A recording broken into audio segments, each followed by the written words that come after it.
The Addiction Podcast, Point of No Return. Hello, everyone, and welcome to the Addiction Podcast, Point of No Return. My name is Joni Siegel, and I am the host for this podcast. My husband, Steve Siegel, is the producer. Today's episode is episode number 308. We are closing in on the end of our 6th year of weekly podcasting, and we're pretty proud of that. Today's episode will be an interview, but before I tell you about our guest, if you would be so kind as to subscribe to this podcast wherever you listen to podcasts and give us a 5-star review so that when people search for podcasts about addiction, they find us. Please also subscribe to our YouTube channel and give our videos a thumbs up and ring the bell so that you know when there's a new video that goes up. And just as a heads up, there's a new video every Thursday at 6 p.m. without fail. Today, we are talking to an anesthesiologist. Her name is Dr. Michelle Humeidan, and she is a specialist in Columbus, Ohio, and has over 12 years of experience in the medical field. She is providing pain management alternatives with a program for cancer patients. This program sends patients home on a strict and constant 24-hour regimen of ibuprofen and acetaminophen to preempt the onset of pain. She says the idea of being proactive with pain control rather than reactive is a very different way to think of things. We're really aggressive in starting this regimen before surgery and continuing that while they're in the hospital. We're able to control pain very well. She says that non-opioid pain management options can result in less pain, less nausea, shorter hospital stays, and reduced costs. She also notes that hospital data show a consistent 50% reduction in opioid pain medication use among hospitalized surgery patients since inception. So this is something that is near and dear to our hearts here at the Addiction Podcast. So without further ado, let's talk to Dr. Michelle Humeidan. Okay, so Dr. Humeidan, thank you so much for taking the time to talk to us today. As I said before we started recording, I'm really excited to talk to you because while, we talk obviously about addiction and getting people off of drugs, we don't necessarily talk about some alternatives. And you have an alternative for what I think is a big deal, which is pain management, because nobody wants to be in pain. But anyway, tell us how you kind of your medical background a little bit and how you ended up where you are today. So I went to medical school at the University of Kentucky, and when I was an undergraduate student, before that, I majored in chemistry and biochemistry. So those were certainly good things to prepare me for a career in medicine, but I actually was pretty torn at that point between a traditional medical career and a scientist career. And so I spent some time as an undergraduate student in different labs and got actually tapped into some folks that were physicians doing research and found out that you could actually pursue both of those careers. And to me, that just seemed like the most perfect option for me because I was very, very into the idea of being a scientist and an investigator and thinking about discovery and new things, but also taking care of patients and kind of wanting to study and investigate things that would actually help people. And physicians, I think, are all people that want to help others, but I didn't want to just do it in the traditional care that I would give, even though I do enjoy that and did study that. I also wanted to help folks from being on the investigation side of things and the research and development side of things. So when I was looking for medical schools, I was looking for somewhere where I could do dual training in a research pathway and a medical career pathway. So I ended up at University of Kentucky for that. And I started there in 2003 and graduated in 2011. So I did quite a long stint there where I did medical school and graduate school together in one package. And it prepared me for exactly what I wanted to do, which was have all of the medical knowledge and practice and access to patient care that I needed to actually use my science background to get things that I wanted to study and develop to patients. And so I walk that world those two worlds. I go back and forth all of the time. And sometimes that's clinical research with patients. Sometimes that's basic preclinical research with other scientists and models of human disease or human conditions. And I've more or less one way or another been focused on neurological research, whether that's cognition and recovery after surgery, pain pathways, pain management, and how pain is affected by stress and, our environment. I'm sorry to interrupt, but I think what you're saying is huge in terms of both of your areas of interest, because I think, like, for example, and I'm not saying this necessarily applies because you're an anesthesiologist, right? That's your point. Okay. Mhm. So one of the things that, my husband and I have struggled with for years is, doctors typically do not know vitamins or nutrition, and that's not something that they will, as a rule, and I know that's a generality, get into because they're not trained on that. And so I think the fact that you take the medical training, but you also then want to research new and better ways to do it, I think that that's huge, because I think, when doctors are very, very busy, they do what they know they can do, and don't necessarily have the time or the interest to maybe go that extra mile and do a little bit, maybe more research into whatever someone needs. Yeah. Anyway, I think that that's huge. So how did you get into even looking at pain management and, alternatives to opioids? How did that come about? What got you looking at that? So I got involved with that aspect of things toward the end of my residency and fellowship training, which I did at Ohio State, and then I joined the faculty there. I got an opportunity to start organizing a team around a type of surgical patient. So this was nursing, pharmacy, other physicians, the surgeons, myself, and hospital leadership. We wanted to come together around this one patient population and come up with a way to do the very best care that we could for them from the time the decision was made to have surgery until their follow-up long after their hospital discharge. And in the state of Ohio, the opiate crisis is just on the forefront of a lot of healthcare providers' mind. I mean, and if you're doing anything where you deal with pain or patients that are having a painful, condition or a painful experience like surgery, it's just on the forefront of your mind. And so this bigger project, this kind of bigger initiative, we started really small. We wanted to do things like change the way we educate patients, particularly about pain and kind of what to expect when they have surgery, how we're going to manage it, change that automatic reliance on opiates as kind of the expectation.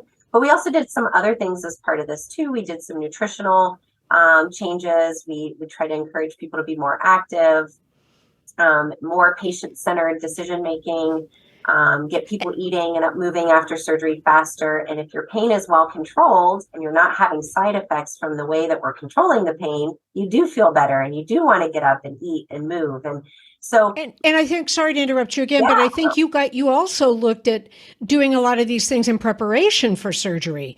Right. And that's not something, okay, what surgeries have I had? Okay, I had C-sections. I ended up having a hysterectomy, but never did a doctor say to me, okay, prior to that, you might want to increase your vitamin B or whatever the vitamin might be, or your vitamin C.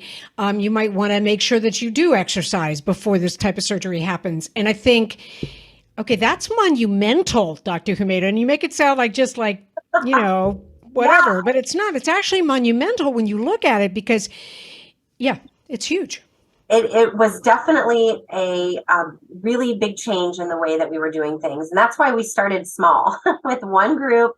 We actually started in cancer patients that were having major reconstructive surgery for breast cancer. So painful surgery, very invasive, lots of opportunity to improve the way that we approached our pain management and preparation for what to expect in those patients.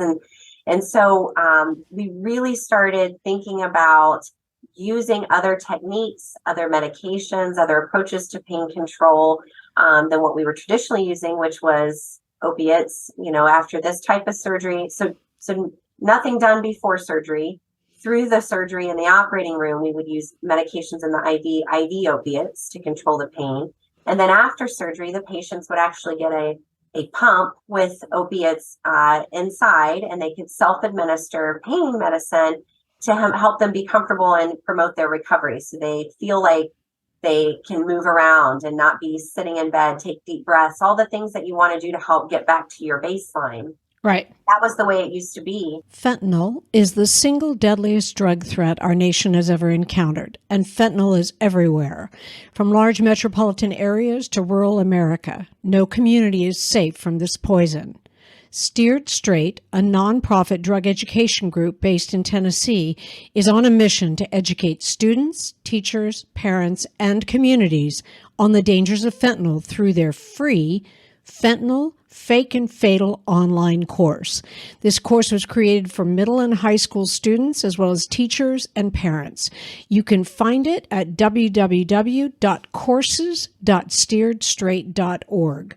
We must take every opportunity to spread the word to prevent fentanyl-related overdose deaths and poisonings from claiming scores of American lives every day.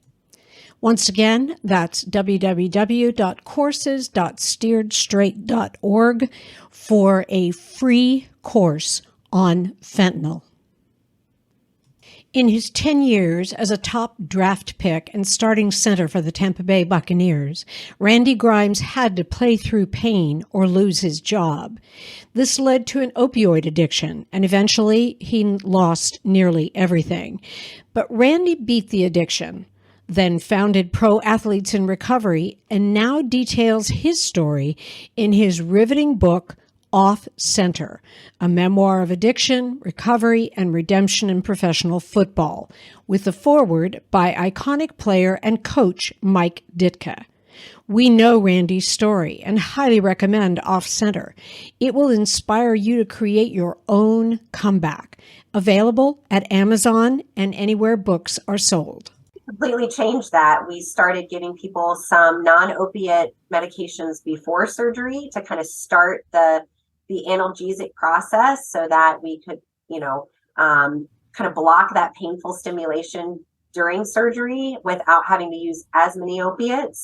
And then after surgery, the self-administered opiates became a thing of the past. And we started scheduling the patients on non-opiate medication of different varieties. And we found out actually when we started doing that, we had anticipated that the taking the medicine right before surgery would be a change and we educated patients about that.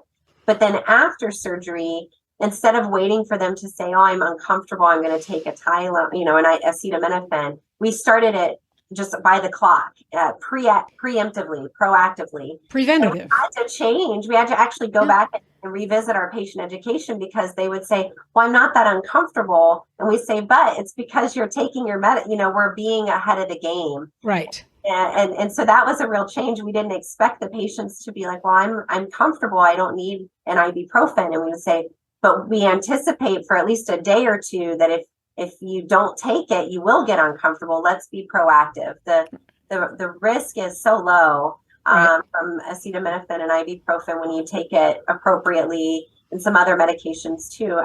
We wanted to be really, aggressive about that, and it's really changed how much we needed to give opiates, and they became a backup plan. We still use them, but it's not our plan ABC, it's our plan DE more so. And that was the beginning, and we went from there, and now we have about 20 different types of surgery that we've done this type of planning for. I think that's huge. Was the fact that the opioids are addictive, was that part of the thought process in terms of why you even decided to look at this?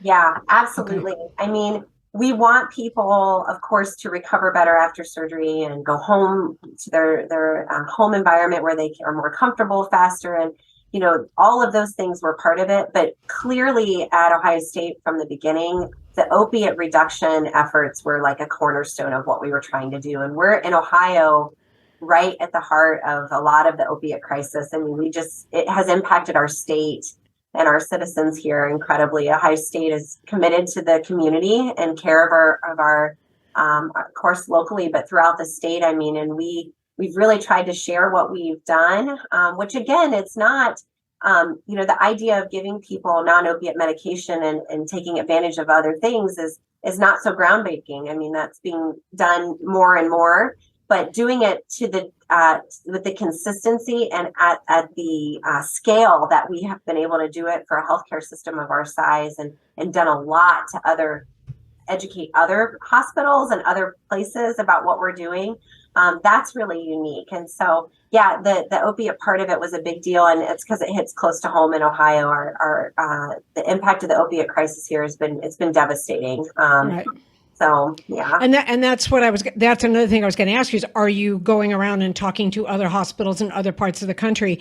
This sounds really bad for me to say, but I would imagine maybe initially what you're doing takes a little more work. Sometimes people don't want a little more work. It is not only just on your part, but also maybe on the part of the patient. I'm not sure, but I just think it's absolutely huge. And you say it's not groundbreaking, but having talked to as many former addicts as we have who had a sports injury or had a surgery and became addicted to opioids, it is pretty groundbreaking. It just is. I know that, with more recently, the light shown on Purdue and that whole thing, I think doctors are a lot less willing to prescribe opiates as much as they did in the early 2000s. But I do think it's groundbreaking. That's why we're talking to you today. Well, it is. I don't mean to undersell it. I guess maybe the angle I'm trying to present is that it is something that can be done anywhere. So that is maybe a better way to say it, is that, yes, the way that we've done it and the way we've scaled it and the success we've had is pretty remarkable, and it's done wonders for our patients, and hopefully our state. But it is something that is achievable by anyone that would be willing to give it a try and not be afraid that their pain and their patients would be uncontrolled. Their patient satisfaction would be low because they're unhappy. We've actually found just the opposite with that. You are listening to the Addiction Podcast, Point of No Return. For more information on the podcast, or to reach out if you have a story you would like to share with us, go to our Facebook page by the same name, or you can email us at theaddictionpodcast@yahoo.com, or go to our website, theaddictionpodcast.com, or call us at 727-314-7080. And please remember to subscribe to our podcast wherever you listen to podcasts and give us a 5-star review. Sometimes the hardest thing about getting someone into recovery is getting them to agree to treatment. Bobby Newman, a certified drug counselor with 30 years experience and an over 85% success rate as an interventionist, has created a series of 12 videos that you can use right now to learn every step to get your loved one to agree to treatment. Call 866-989-4499 today. And say the word podcast to get a 10% discount. Or go to newmaninterventions.com and type in the word podcast for a 10% discount. This service comes with a free 1-hour consultation with Bobby. So your patients are happier doing this whole thing. They're very satisfied with their care. I mean, I think it's a combination of things. I think it's a combination of feeling like we are trying to tailor more so than just give a hammer with the opiates, when a more nuanced approach would be just as effective, but require more effort and more planning and discussion. And so they really appreciate that. I think they feel like their care is being tailored. And the reality is, after surgery, and it could be in just about any kind of surgery. There are many that they've actually looked at the numbers for, but I imagine any surgery could fall into this, where there's just a certain amount of patients that if they are given opiates, they're going to require them for a long period of time after surgery. That's complex. There's a lot of things that play into that. but we're hoping by decreasing the amount of opiates that we give perioperatively that maybe we can decrease the amount of persistent users that there are, because we know that leads to problems for patients and the community. And really, that is the bigger picture. We want to help everyone individually, but we want to also try to help as many patients as possible not become those newly persistent users, people that didn't need opiates before surgery and they need them now 3-6 months afterwards or even longer. Right. And you bring up a good point. We were talking before the interview about Pamela Seefeld, who, uses natural remedies to get people off of certain drugs that tend to be addictive, some anti-psychiatric or psychiatric medications. But one of the things she said to me, which always stuck with me, and it goes right along with what you're saying, is that if you sprain your ankle, it's a good idea to take an anti-inflammatory like ibuprofen or forgive me, I get these two confused, or acetaminophen to handle the inflammation in your ankle. You don't need OxyContin, which is a full-on system pain medication. And that's true with your patients as well.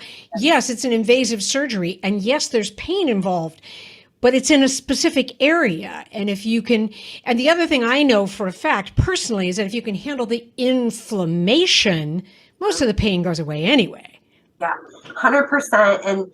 And we think about that very strategically with our plan. So you have an inflammatory component to pain. You have like the actual signaling from wherever the source of pain is through the nervous system up to the brain. And then you also have the emotional experience of pain. That's a part of pain as well. It's the experience, the threat of hurting, the feeling of being hurt, those types of things. So, and different medications and approaches can treat pain at all those different places. So opiates, like you said, they are just kind of a systemic, all through the body approach. And we would rather think about this is an inflammatory process. Let's give an anti-inflammatory, or let's, can we block the communication of the pain from wherever it's occurring to the brain? And can we do it for a period of time that actually will give some of that inflammation a chance to resolve? And then it's not as big of a painful stimulus because you've gotten over that first day or two after the major surgery by blocking. Like we can do blocks where we'll numb up the nerves going to the arm or the leg or the belly, all different ways of doing that. If you actually block the signal of pain and give some of that inflammation a chance to resolve, then it's not as painful a few days out. And you've kind of gotten over that hurdle without needing opiates maybe at all, or at least not as much as you would have originally had to if you hadn't done this kind of multimodal approach. So it is very tailored.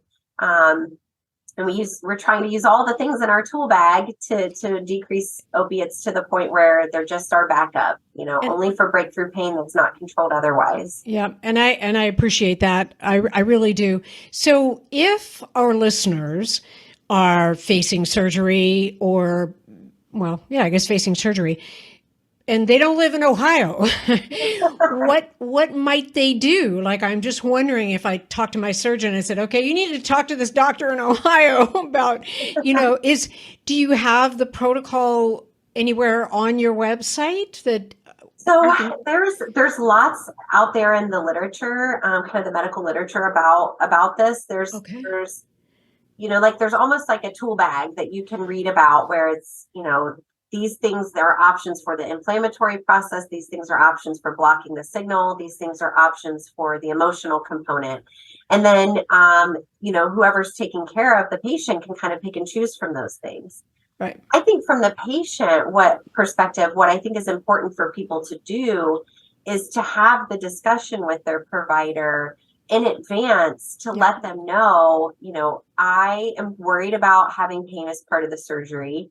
What are the options for me, and how can we minimize side effects? Because opiates, it's not just the addiction part of it. That's very important, but they have a lot of side effects that aren't good for recovery. So I want to avoid side effects. I want to avoid my risk to opiates. What are my options?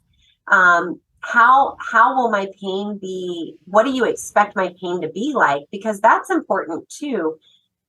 it's not realistic to eliminate pain completely. What we're really trying to do is get it manageable, tolerable, comfortable, so that you can keep going in your recovery. And then eventually, hopefully it goes away completely after a handful of days or weeks. But, having that real clear discussion about what to expect, I think, is helpful. And how can the plan be changed if it's not working? That's a good thing for patients to bring up, because sometimes things need to be modified, and that's okay too. Knowing that can happen, and telling your surgeon or your family doctor, whoever you're having this discussion with, that you recognize that, I think, is important too. So there's resources online.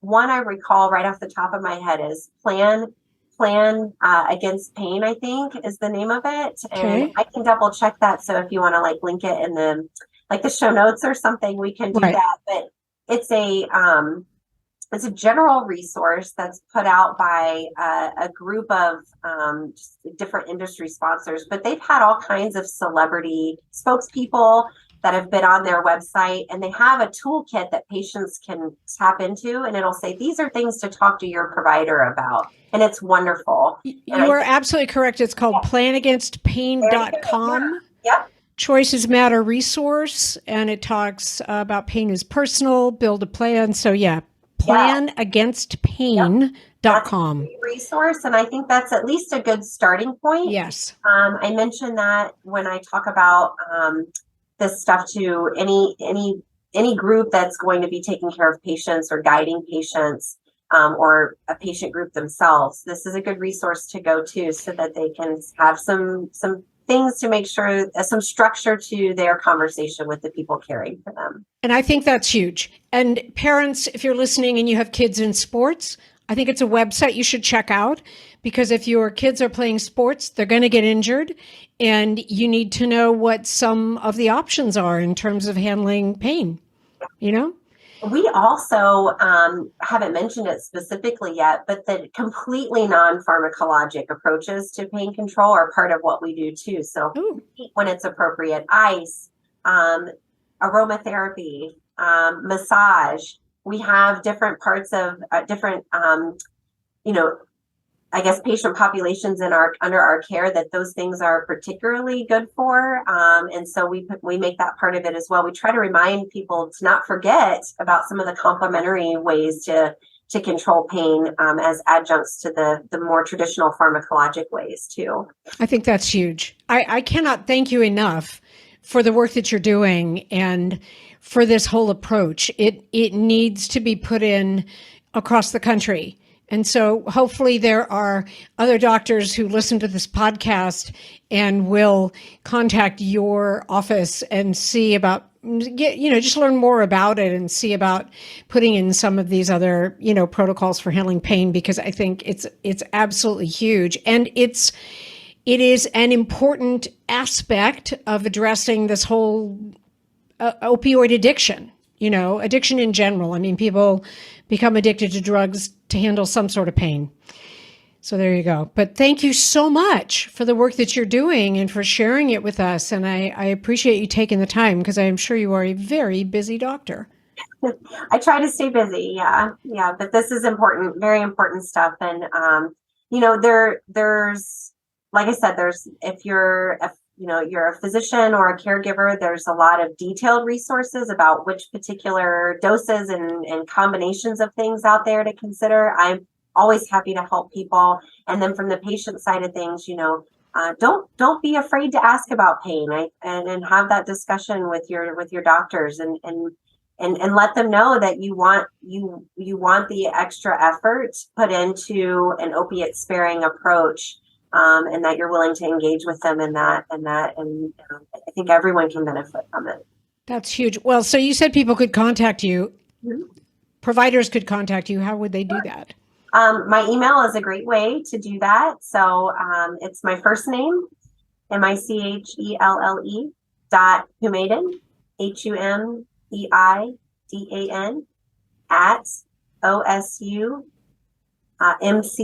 @OSUMC.edu. That's Ohio State University Medical Center.edu. I think that's perfect. Thank you again so much. I appreciate you.